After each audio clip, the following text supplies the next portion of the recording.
एक प्रस्कुन वादी में, जो सरसब्ज पहाड़ियों से घरी हुई थी, एक नौजवान किसान रहता था जिसका नाम किरण था। इसके पास जमीन का एक छोटा सा टुकड़ा था और वो दिन रात मेहनत करता, बीज बोता, पानी देता और अपनी फसलों की देखभाल करता। मगर जितनी भी मेहनत करता, इसकी फसल हमेशा कम ही होती। एक दिन जब किरण एक दरख्त के नीचे आराम कर रहा था, तो एक बूढ़ा मुसाफिर वहां से गुजरा। उसके हाथ में सुनहरी कपड़े की एक छोटी थैली थी। मुसाफिर ने पूछा, पीटे तुम परेशान लगते हो, क्या बात है? किरण ने आ भरी, जितनी भी मेहनत करूं, मेरी फसल अच्छी नहीं लगती। काश मेरे पास बेहतर बीज होते। मुसाफिर मुस्कुराया और थैली उसे दे दी। ये हैं सरगोशी वाले बीज, डबल हिस्पीरिंग सीड्स। ये तभी अगते हैं जब उनसे नरमी और मोहब्बत से बात की जाए। मगर याद रखना, उनसे कभी गुस्से या गुरूर में बात मत करना। किरण कुछ पूछ पाता, इससे पहले ही मुसाफिर आगे बढ़ गया और नजरों से ओझल हो गया। इस शाम किरण ने बड़े प्यार से बीज बोए।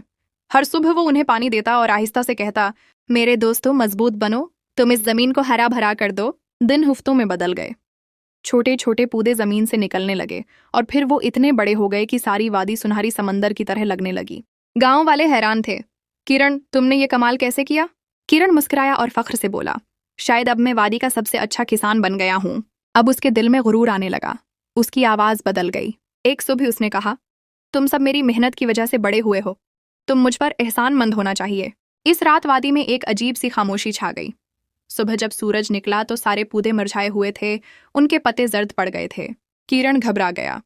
उसने दोबारा नरमी से बात करने की कोशिश की, मगर कोई असर न हुआ।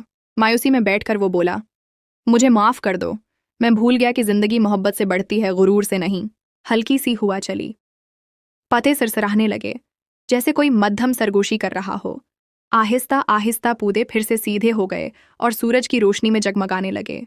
फसल पकने पर किरण ने अपने हमसायों के साथ खुशी खुशी अनाज बांटा और हमेशा मुसाफिर के अल्फाज याद रखे। उसके बाद वो हमेशा अपने पौधों से और लोगों से नरमी से बात करता। गांव वाले उसे बीजों से बात करने वाला किसान कहने लगे। उसकी जमीन फिर कभी बंजर न हुई। कहानी का सबक, मोहब्बत और नरमी सब चीजों को बढ़ाती हैं, दिलों को, दोस्तियों को और ख्वाबों को भी। गुरूर हमेशा वो तबाह करता है जो मोहब्बत बनाती है।